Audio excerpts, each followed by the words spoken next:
Welcome everyone to text book super coaching. आप सभी का स्वागत है। मेरा नाम है शुभम अग्रवाल। मैं सिविल इंजीनियरिंग का मेंटोर हूं और अभी आप देखेंगे तो आरआरबी जेई का रिजल्ट आया है। आरआरबी जेई 2024 का रिजल्ट है और बहुत से बच्चों ने अपना अपना सिलेक्शन लिया है, अपनी मेहनत से लिया है। लेकिन वो मेहनत के पीछे बहुत सारी आप कह लीजिए हर्डल्स होते हैं, बहुत सारी परेशानियां होती हैं। और जो बच्चे 2025 में या आने वाले और सालों में पेपर देंगे तो हो सकता है कि इसी सेम पेपर के लिए आपको भी उन हर्डल्स को फेस करना पड़े। हो सकता है आप देश के किसी अलग-अलग हिस्सों से आते हो और अलग-अलग ज़ोन्स में आरआरबी की अप्लाई करना चाहते हो। तो मेरे साथ एक स्टूडेंट है जिनका नाम है Ghanshyam and he belongs to Rajasthan और इन्होंने भी आरआरबी जेईई का पेपर क्लियर किया है। तो हम आज इस एक सेशन से ये सीखेंगे कि घनश्याम के क्या चैलेंजेस रहे, हो सकता है वो चैलेंजेस आपके भी हों। तो घनश्याम अपने चैलेंजेस को हमारे साथ शेयर करेंगे और उनको कैसे ओवरकम किया, उसको भी हमारे साथ शेयर करेंगे। ठीक है? तो welcome Ghanshyam and congratulations for your selection in RRB JEE. Thank you sir. और घनश्याम, सबसे पहले मैं चाहता हूँ कि आप बेसिक आइडिया दें कि आप कहाँ से आते हैं, क्या क्वालिफिकेशन है और कौन-सा एग्ज़ाम आपने पहले दिया था और क्या-क्या जर्नी रही आपकी? सर मैंने 2020 में सीकर से ही बीटेक किया था, ओके। आरटीयू कोटा से। हुँ, हुँ। उसके बाद में मैं यहाँ राजस्थान जेईएन की पोस्ट निकली थी, उसके लिए मैंने अप्लाई किया। हुँ, हुँ। फिर उसकी तैयारी के लिए मैं सीकर आ गया। ठीक है, फिर मैंने वो एग्ज़ाम दी, लेकिन उस एग्ज़ाम में मैं क्वालीफाई नहीं हो पाया। ठीक है। फिर उसके बाद में मेरी फैमिली थोड़ी-सी जो इसकी वो फैमिली की हालत थोड़ी-सी वो वैसे हो गई, पापा जी पैरालिसिस हो गए थे। अच्छा, तो फिर मैंने जॉब करना स्टार्ट कर दिया। ठीक है। फिर मैं 4 साल तक मैंने जॉब की, तो उस चक्कर में मेरी स्टडी एकदम से छूट गई थी। ओके, तो मतलब बेसिकली आप काम करने लगे तो इसकी वजह से आप पढ़ नहीं पा रहे थे। पढ़ नहीं पा रहे थे, मैंने एग्ज़ाम तो दिया, मैंने एसएससी जेईई का पूरे एग्ज़ाम दिए थे, 2020 से 2021 वाला दिया, 22 का दिया, 23 ठीक का है, दिया, 24 का दिया। ओके, फिर मेरा 24 में प्रीलिम्स क्लियर हुआ था एसएससी जेईई का। ओके। उसके बाद में मैंने जॉब को छोड़ दिया, फिर मैंने मेंस के लिए तैयारी की। हुँ, हुँ। मैंने मेंस एसएससी जेईई मेंस में फिर मैं आपको फ़ॉलो करने लग गया, टेस्ट हाँ, को आपको। ठीक है, उसके बाद में मैंने मेंस में मैं मतलब मेरे प्रीलिम्स में टेक्निकल में 24 नंबर आए थे टेक्निकल में, ठीक है, और मैं नॉन टेक्निकल से पास हुआ था ओके, प्रीलिम्स में। ठीक है, अ, उसके बाद में मैंने आपको फ़ॉलो किया, तो मेरे उसमें 300 प्लस नंबर आ गए थे मेंस में। ठीक है, लेकिन उस टाइम पे कट ऑफ बहुत ज़्यादा गई थी, 17 क्वेश्चन डिलीट हो गए थे, तो उस ठीक चक्कर में मेरा हो गया। ठीक है। फिर मैंने आरआरबी जेईई का उसी टाइम पे, उसका मेंस होने के बाद में उसी टाइम पे फॉर्म निकला था। हुँ, तो फिर मैंने वो फॉर्म फिल कर दिया और फिर मैं आपको लगातार फ़ॉलो करने लग गया। ठीक है, उसके बाद में मेरे टेक्निकल में थोड़ा-थोड़ा सुधार होने लग गया। ठीक है, फिर मैंने प्रीलिम्स दी, प्रीलिम्स में मेरा नॉन टेक्निकल थोड़ा ठीक था, तो इसलिए मेरे प्रीलिम्स में मेरे नंबर आए 75 के लगभग, ठीक है, तो मेरी और पोस्ट क्वालीफाई हो गई। ओके, मैंने आरआरबी अजमेर से फिल किया था फॉर्म। उसके बाद में मैं मेंस के लिए तैयारी करने लग गया। अब आरआरबी में क्या होता है सर, सिलेबस थोड़ा अलग होता है एसएससी से। उसमें कंस्ट्रक्शन का रोल होता है बहुत ज़्यादा। ठीक है। 50 से ज़्यादा क्वेश्चन आते हैं कंस्ट्रक्शन से अकेले से। टू बी प्रिसाइज़ 44 क्वेश्चन्स आए थे पेपर में आपके। हाँ, हाँ, वो मिला के वो दूसरे सब्जेक्ट, वो कंस्ट्रक्शन से रिलेटेड सब्जेक्ट मिल के 50 के लगभग क्वेश्चन हो जाते हैं। ठीक है। तो मेरे को उसमें एसएससी में कंस्ट्रक्शन का इतना ज़्यादा रोल नहीं होता, क्वेश्चन आते हैं लेकिन इतना ज़्यादा रोल नहीं इतने होता। ज़्यादा नहीं आते हैं। बाकी किसी एग्ज़ाम में नहीं आते, आपके राजस्थान के पेपर में भी आते हैं थोड़े-थोड़े, लेकिन हाँ, बाकी के एग्ज़ाम्स में इतने नहीं आते जितने आरआरबी जेईई में आते हैं। तो फिर मैं आपके वो सेशंस थे कंस्ट्रक्शन पे, आपने वो सेशन बनाए, मैंने वो पूरे 2-2 3-3 बार सेशन देखे आपके। ठीक है, फिर उसके बाद में मैंने दिया, फिर वो पेपर रद्द हो गया। रद्द होने के बाद में मेरे उसमें 90 के लगभग मार्क्स थे। ओके, तो फिर वो रद्द हो गया, फिर आपने वापस सेशन स्टार्ट किए ठीक है। कंस्ट्रक्शन के। और आपने उस टाइम पे कहा था कि कंस्ट्रक्शन तो यहाँ से पढ़ो और बाकी सब्जेक्ट को भी बराबर रिवाइज़ करते रहना। हुँ, हुँ। मैंने वो फ़ॉलो किया, दूसरे सब्जेक्ट को भी रिवाइज़ करना स्टार्ट किया और कंस्ट्रक्शन आपने जो सेशन पहले किए थे वो दोबारा देखे और आपने जो नए सेशन किए थे वो भी देखे। ठीक है। तो उससे मेरा इम्प्रूवमेंट हुआ, मैंने 4 जून को फिर दोबारा एग्ज़ाम दी, तो हुँ, मेरे लगभग अब ये क्वेश्चन डिलीट होने के बाद में फिर मेरे 100 मार्क्स आए उसमें, ओके। तो मेरा डिलीट उसमें होने आ के रहा बाद भी आपके नंबर थोड़े से बढ़ गए। हाँ, नंबर बढ़ गए सर। ठीक है, ओके। चलिए घनश्याम, मैं इससे पहले कि कुछ भी आगे और पूछूँ, मैं सबसे पहले जानना चाहता हूँ कि पिताजी अब आपके ठीक हैं? हाँ, पिताजी अब ठीक है सर थोड़े बहुत। चलिए, ठीक है, जैसे 5 साल हो गए और अब स्टेबल हो गए, वैसे चल लेते हैं ओके। और मैंने जैसे समय के साथ थोड़ा-सा बेहतर हो रहे हैं, रिकवरी हो रही है। हाँ, रिकवरी हो रही है सर। ठीक है, बस यही एक अच्छी बात है हाँ सर। और ठीक है, तो सबसे इम्पोर्टेंट बात ये है कि जैसे कई बार हमारे सामने कि ये बात होती है कि अ, उतनी चीज़ें जितनी हम करना चाहते हैं, वो एक साथ नहीं कर पाते हैं। जैसे कि कहीं न कहीं दिमाग में ये रहा होगा कि जॉब के साथ ही प्रिपरेशन कर लूँ। तो ऐसी क्या हाँ, वजह रही कि जॉब छोड़कर फिर आपने प्रिपरेशन करना शुरू किया? सर मेरा ये था कि फाइनेंशियल एकदम कंडीशन एकदम खराब हो गई थी, पिताजी एकमात्र कमाने वाले थे। ठीक है, फिर मेरा एक बड़ा भाई था, ओके, वो उस टाइम पे मैं बीटेक कर रहा था, वो बीएससी नर्सिंग कर रहा था। ओके, फिर मैं वहाँ पे सीकर में गया था तैयारी करने के लिए राजस्थान जेईएन की हुँ, और साथ में एसएससी जेईएन का फॉर्म तो मैं हर साल लगाता ही था। तो हुँ, उसमें मैं हर साल वो तो उस चक्कर में मैं वहाँ तैयारी करने गया। अब मैंने वो एग्ज़ाम तो एकदम परफेक्ट तरीके से दी, घरवाले भी मेरे को भैया सपोर्ट करते थे, वो थोड़ा बहुत इधर-उधर काम पे जाते थे। तो मेरे को वो भी स्टडी कर रहे थे और मेरे को बोल रहे थे, "तू तैयारी कर ले एक बार और मैं तेरे को सपोर्ट कर दूँगा।" तो बड़े फिर भाई उसके ने आपको बाद में सपोर्ट धीरे-धीरे किया। वो एग्ज़ाम पूरी हो गई, उसमें मैंने मार्क्स मिलाए, ठीक-ठाक नंबर थे, ऐसे नहीं है, कोई थोड़े बहुत नंबर से मैं रहा था उसमें। हुँ, हुँ, उसके बाद में ज़्यादा फैमिली की फाइनेंशियल कंडीशन एकदम खराब हो गई। हुँ, उसका बीएससी नर्सिंग कंप्लीट हो गया। फिर उसने कहा कि यार मैं हॉस्पिटल जॉइन करूँ या किसी गवर्नमेंट एग्ज़ाम की तैयारी करूँ? तो फिर मैं घर आया वापस, हमने दोनों ने डिस्कस किया कि यार ऐसे तो हम दोनों ही सिलेक्ट नहीं होंगे, तू भी जॉब करेगा, फिर हॉस्पिटल भी जॉइन करेगा और आधा-अधूरा काम हो जाएगा, तैयारी बढ़िया तरीके से हो नहीं पाएगी। तो उसके बाद में हमने डिसाइड किया कि बीएससी नर्सिंग में क्या थोड़ी अपॉर्च्युनिटी बढ़िया आती है, नोट सेट की एग्ज़ाम लगती है। तो उसने कहा कि मैं थोड़ी तैयारी कर लेता हूँ, एक बार तू थोड़ा हैंडल कर ले 1-2 साल, उसके बाद में मैं तेरे को सपोर्ट कर दूँगा, फिर बाद में तुम पढ़ लेना। मैंने कहा ठीक है, फिर हमने ऐसे मैनेज किया कि मैं जॉब कर लूँगा और तू पढ़ लेना। फिर मैं वहाँ काम करने लग गया सीकर में और मैंने नॉन टेक्निकल जॉब पकड़ा क्योंकि मेरे को पता था टेक्निकल जॉब पकड़ूँगा तो उसके बाद में वापस कॉम्पिटिशन में लौटना थोड़ा-सा मुश्किल हो जाएगा हुँ, क्योंकि उस उस लिए फिर मेरे भैया ने तैयारी की, उसका 2024 में जनवरी में जॉइनिंग हो गया। नोट सेट में उसका सिलेक्शन हो गया, उसके बाद में उसने मेरे को सपोर्ट किया और उसने कहा कि अब तू तैयारी कर ले। फिर उसका सिलेक्शन होने के बाद में मेरा उधर प्रीलिम्स निकल गया था एसएससी जेईई का।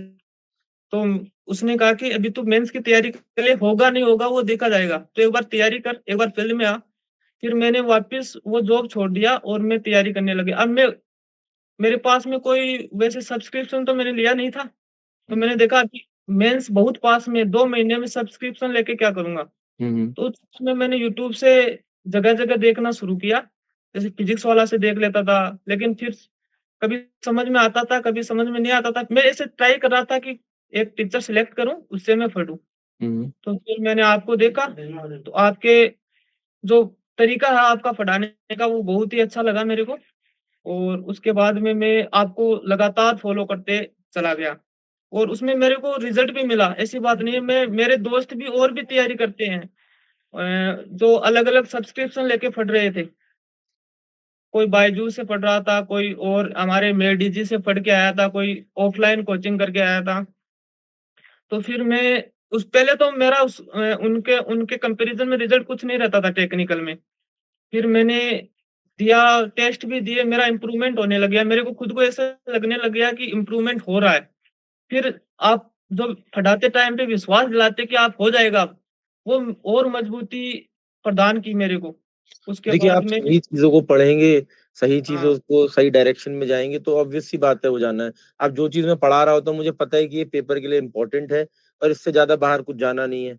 तो मेरा लाज़मी है कहना कि यार हो जाएगा, मतलब मैं नहीं इससे सर, ज़्यादा क्या कहूँगा?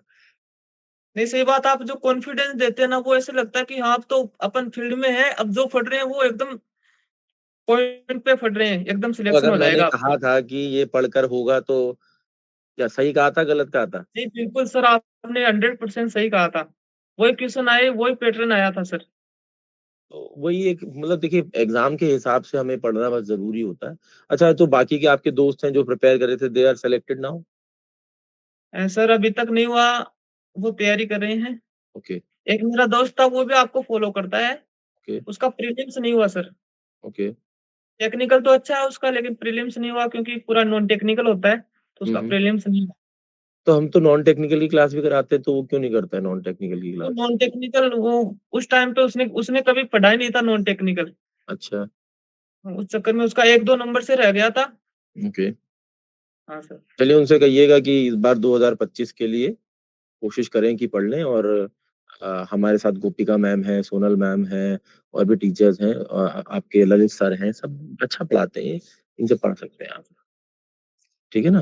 नहीं मतलब हम कोई दिक्कत एक्सपेक्ट आती तो है तो करते उनसे हैं। कहिएगा कि मुझे ईमेल कर लें, मैं जो भी हेल्प हो सकेगी कर दूँगा। बिल्कुल सर, बिल्कुल। है ना? तो बस यस मैं सर। यही देखिए अच्छा मैं ये तो देखिए पूरी एक जर्नी की बात हो गई और मुझे लगता है कि आपकी और आपके भाई की एक सूझबूझ है वो काफ़ी अच्छा काम करी। क्योंकि आज की डेट में मुझे कभी-कभी ऐसा भी लगता है मैं बहुत से ऐसे लोगों से मिलता हूँ जो भाइयों की आपस में ज़्यादा बनती नहीं है और एक-दूसरे के साथ काम करना थोड़ा ज़्यादा पसंद नहीं करते हैं। लेकिन ये जानकर मुझे खुशी है कि आप लोगों ने मिलकर सोच-विचार कर अच्छे से चीज़ों को इम्प्लीमेंट किया। अभी आपका भाई भी गवर्नमेंट जॉब में चला गया है, आप भी गवर्नमेंट जॉब को जॉइन कर रहे हैं and it is a achievement. मुझे लगता है कि गवर्नमेंट जॉब जॉइन करना मुझे नहीं लगता अचीवमेंट है। अचीवमेंट मुझे लगता है कि आप दोनों ने एक अच्छी सूझबूझ को इम्प्लीमेंट किया, ये ज़्यादा बड़ा अचीवमेंट है। ठीक है ना? गवर्नमेंट जॉब तो बहुतों लोगों की लग रही है, मैं आपको सही बताऊँ।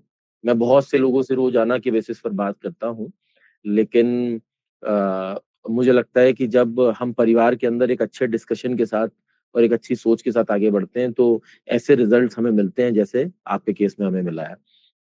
चलिए जी। तो मतलब जान के मुझे बहुत अच्छा लग रहा है ये चीज़। और दूसरा मैं जैसे जानना चाहता हूँ कि जब आप तैयारी कर रहे होंगे तो 2-3 चैलेंजेज़ ऐसे आप मैं जानना चाहता हूँ आपसे जो आप चाहते हैं कि आप बच्चों के साथ शेयर करना चाहते हैं जो आगे चल के प्रिपेयर करेंगे। कि यार ये चीज़ों का थोड़ा-सा ध्यान ज़रूर रखें। सर इसमें क्या होता है कि लगातार अपनी स्टडी को लगातार रखना होता है ओके। और जो टॉपिक है, जो अपने पास में जिस भी सर से पढ़ रहे हो आप, किसी हुँ, भी कोचिंग से पढ़ रहे हो, उसके प्रति पूरा विश्वास होना चाहिए। उससे एकदम से सिलेक्शन हो जाएगा आराम से। ठीक है। इधर-इधर इधर-उधर बहुत ज़्यादा पढ़ने से सिलेक्शन नहीं होता है। हुँ, हुँ। एकदम जो एकदम टॉपिक होता है, जो आप पढ़ाते हो, एक टीचर को फॉलो करना चाहिए और उससे पढ़ना चाहिए। ओके। एकदम सिलेक्शन हो जाएगा। मतलब और इसके अलावा सब्जेक्ट बेसिस पर आपको लगता है कि इस सब्जेक्ट पे ज़्यादा फ़ोकस होना चाहिए इस एग्ज़ाम के लिए या मतलब जो भी आपने और पॉइंट्स रहे हो कि यहाँ-यहाँ मैं फँसता था जब पेपर में प्रिपेयर करता था, तो मैंने इस चीज़ को थोड़ा-सा ऐसे हैंडल कर लिया। सर जैसे कंस्ट्रक्शन टेक्नोलॉजी है, पहले मेरे को कंस्ट्रक्शन टेक्नोलॉजी बिल्कुल भी नहीं आती थी। हुँ, उसके बाद में मैंने आपको फॉलो करना स्टार्ट किया। हुँ, तो यही है कि जो भी सब्जेक्ट आपको हार्ड लगे, वो ऐसे टीचर को सिलेक्ट करें जो आपके समझ में आती है और उसके पूरे नोट्स वगैरह बनाएँ और बढ़िया तरीके से एकदम लगातार पढ़ते रहिए। तो ठीक है।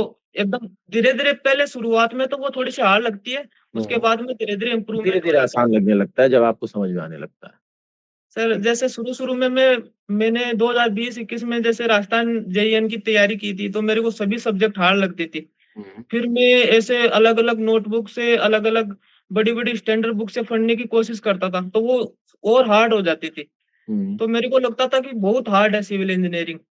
फिर मैं धीरे-धीरे मैंने टीचर को फ़ॉलो करना स्टार्ट किया, तो मेरे को लगा कि हाँ, ज़्यादा स्टैंडर्ड बुक से पढ़ने से अच्छा है एक टीचर को फ़ॉलो किया जाए हुँ, और उसके बाद में वो चीज़ें ईज़ी होने लग जाती है सर। हुँ, हाँ ओके, सर। ओके। चलिए और तो ये अच्छी बात है।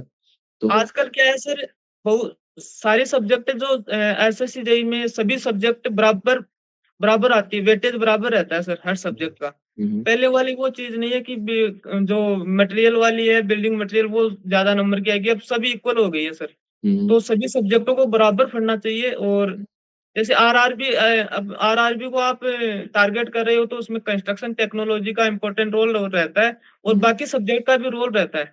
हुँ। ऐसी बात नहीं है बाकी सब्जेक्ट का रोल नहीं रहता है, बाकी सब्जेक्ट का भी रोल रहता है। लेकिन इसमें क्या है थोड़ी कंस्ट्रक्शन टेक्नोलॉजी को थोड़ा अलग से दूसरे सब्जेक्ट से मतलब दूसरी जो एग्ज़ाम्स होती है एसएससी जेईई उससे हटकर थोड़ा ज़्यादा पढ़ना पड़ता है। यस, हर एग्ज़ाम की अपनी नीड है, उस एग्ज़ाम की नीड के हिसाब से पढ़ना है बस। सही सिंपल बात। सी बात ये है। ठीक है, बहुत अच्छी बात है। ठीक है। और इसके अलावा आपको लगता है कोई बात, कोई ख़ास जो आपको लगती है कि आप कहना चाहते हैं बच्चों को, जो आपकी इस वीडियो को देखेंगे आगे? सर ख़ास बात ये है कि जो भी अपना टारगेट है आजकल क्या होते है कि सर जैसे बच्चे होते हैं टेक्निकल, नॉन टेक्निकल सभी एग्ज़ाम्स को टारगेट करते हैं। तो हुँ, फिर ना तो वो टेक्निकल एग्ज़ाम हो पाती है, ना नॉन टेक्निकल एग्ज़ाम हो पाती है। हुँ, तो एक एक एग्ज़ाम को टारगेट करें जैसे टेक्निकल, आप सिविल की टेक्निकल करो, सारी एग्ज़ाम दो चाहे, लेकिन टेक्निकल ही टारगेट करो। जैसे एसएससी जेईई हो गई, आरआरबी जेईई हो गई और भी स्टेट में जेईई की एग्ज़ाम होती है। वो एक एग्ज़ाम टारगेट करो और उसका वो पूरा एक सिस्टम बनाओ, पूरा सिलेबस को पूरे अच्छे तरीके से पढ़ो, एग्ज़ाम्स को लगभग सभी एग्ज़ाम्स में सिलेबस सेम होता है सिविल इंजीनियरिंग का। उसके सिलेबस के अकॉर्डिंग पढ़ो, तो आराम से हो जाएगा। लगातार पढ़ना चाहिए सर। चलिए। चाहे 2 चाहे 1 दिन में 4-5 घंटे पढ़ो, लगातार पढ़ो। ऐसी ज़रूरत नहीं है कि 12-12, 13-13 घंटा पढ़ना है दिन में। 2 4-5 घंटे पढ़ो पर एकदम कंसिस्टेंसी होनी चाहिए, तो हुँ, फिर रिज़ल्ट मिलता है सर। हुँ, हुँ, ठीक है। तो आपको क्या लगता है कि अ, कंसिस्टेंसी जैसे बहुत सारे बच्चे नहीं मेंटेन कर पाते हैं और अगर वो करना चाहते हैं तो वो क्या कर सकते हैं ऐसा कि उनकी कंसिस्टेंसी मेंटेन रहे? सर लाइब्रेरी जॉइन कर सकते हैं। ओके। लाइब्रेरी में कंसिस्टेंसी बन सकती है क्योंकि वहाँ थोड़ा-सा माहौल बन जाता है पढ़ाई का। हुँ। तो जो थोड़े मतलब से अपने बिज़ी आप को होते हैं वो ऐसे एनवायरनमेंट में रखें जहाँ पर आपको ऐसा हाँ, लगे कि थोड़ा-सा मैं पढ़ पा रहा हूँ। पढ़ पा रहा हूँ। वहाँ पे लाइब्रेरी में माहौल बन जाता है सर और जैसे 4-5 घंटे आराम से निकल जाते हैं क्योंकि सभी बच्चे पढ़ते हैं तो अपने थोड़ा होता है कि थोड़ा अपन भी थोड़ा पढ़ें। तो कंसिस्टेंसी मेंटेन हो जाती है सर। चलिए, बहुत अच्छी बात है। ठीक है, तो यही बस छोटी-छोटी बातें हैं जिसका मुझे लगता है कि जैसे आपके मुझे लगता है कि देखिए हर एक बच्चे से जब मैं बात कर रहा हूँ, इस तरह के सेशंस कर रहा हूँ, तो किसी से शॉर्ट नोट्स वाला एक पॉइंट निकल कर आया, ठीक है ना? किसी से कंसिस्टेंसी वाला पॉइंट निकल कर आया, किसी से ये समझ में आया कि यार किताबों से बहुत ज़्यादा नहीं करेंगे क्योंकि उससे बहुत डिफ़िकल्टी हो जाती है, तो आप डिफ़िकल्ट है, कहीं न कहीं एक मेंटरशिप प्रोग्राम जॉइन करके वहाँ जॉइन पर करना। अपना कम समय में अच्छे से तैयारी कर लो। आपके से समझ में आया कि अगर आपको इस तरह की दिक्कत आ रही है, कोई फाइनेंशियल प्रॉब्लम चल रही है, घर के अंदर कोई प्रॉब्लम है, तो जो भी एक रिस्पॉन्सिबल मेंबर है उसके साथ डिस्कशन करके, एक प्लानिंग करके अपने एग्ज़ाम के लिए तैयारी कर सकते हैं, जैसे आपके भाई ने और आपने करी। जी सर। तो इस तरह से देखिए ये बहुत छोटी चीज़ें हैं, लेकिन अगर इन्हीं के ऊपर डिस्कशन ना हो, इन्हीं के ऊपर बातें ना हो, तो शायद आप भी नहीं कर पाते और आने वाले और भी लोग हैं जो नहीं कर पाएँगे। बिल्कुल ऐसा नहीं सर। है? चलिए मुझे लगता है काफ़ी अच्छा डिस्कशन रहा है और आपने किस ज़ोन से अप्लाई किया था? मैंने आरआरबी अजमेर से अप्लाई किया था सर। अजमेर से ही अप्लाई किया था, ओके और आपके कितने रॉ नंबर बने? मेरे रो तो सर 93 के आस-पास थे ठीक है, और फिर 100 हो गए सर। ठीक है और फिर आपका न अभी ये जो मेरिट इंडेक्स बना उसमें कितने नंबर हैं? 727 थे सर। 727 चलिए ठीक हाँ, है और आपकी कैटेगरी क्या लगती है? एससी है सर। एससी कैटेगरी लगती है, चलिए बहुत अच्छी बात है। ठीक है, तो ये बहुत से बच्चे ऐसे हैं जो आपके नंबर भी जानना चाहेंगे, रॉ नंबर कितने रहे, मेरिट इंडेक्स कितना रहा, ठीक है? So that they can also relate अगर वो सेम कैटेगरी में लाया करते हैं, सेम ज़ोन से अप्लाई करते हैं, तो they will get to know कि अच्छा इतने नंबर पे सिलेक्शन होना एक चांस है मेरा। बस। चलिए, ठीक है। Okay Gulshan and I am very happy for you and for your family. ठीक है ना? आगे चल के भी कोई बात होती है तो you can always email me. I hope आप अचीवर्स बैंड का हिस्सा भी हैं? हाँ सर। ओके, ठीक है चलिए। तो वहाँ पर भी अगर आपको कोई दिक्कत आती है तो आप उसमें लिख सकते हैं या वरना पर्सनली मुझे मैसेज कर सकते हैं। ठीक है? ठीक है। Okay okay, sir. Take care for the day and do great and have a thank you. Bright future. Thank जय यू। Thank you.